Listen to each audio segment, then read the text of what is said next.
Eu sou Felipe Pacelli e você está na Pacelli Brothers. Agora a gente vai para a aula de número 12, onde eu vou fazer a interligação aqui dos cabos HDMI entre o conversor e o splitter e o conversor e a saída HDMI do aparelho. Vamos lá.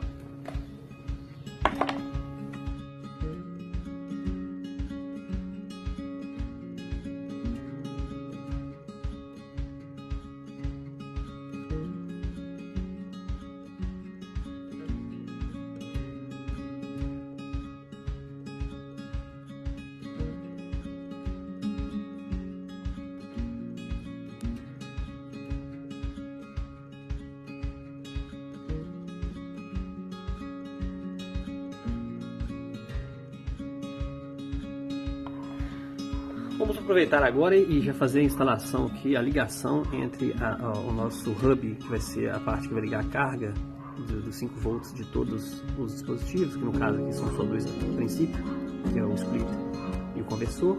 Na sequência isso aqui vai também ligar o nosso Chromecast, que ainda não vai ser instalado nessa aula, vai ser instalado na próxima.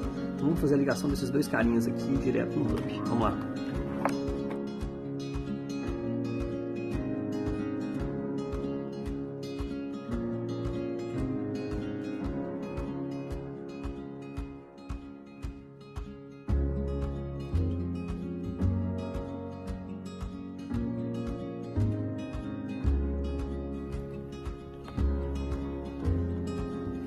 Nesse ponto a gente já pode fazer o fechamento desse gabinete.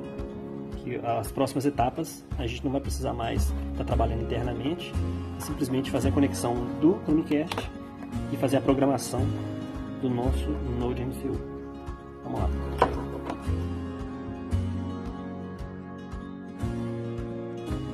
Tem fechado, gabinete fechado.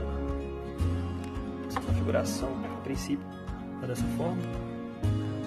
Toda a parte de controle, parte de amplificação, parte de conversão, parte de carga dos 5 volts e a saída HDMI todas instaladas. Um abraço e aguardo vocês na próxima aula.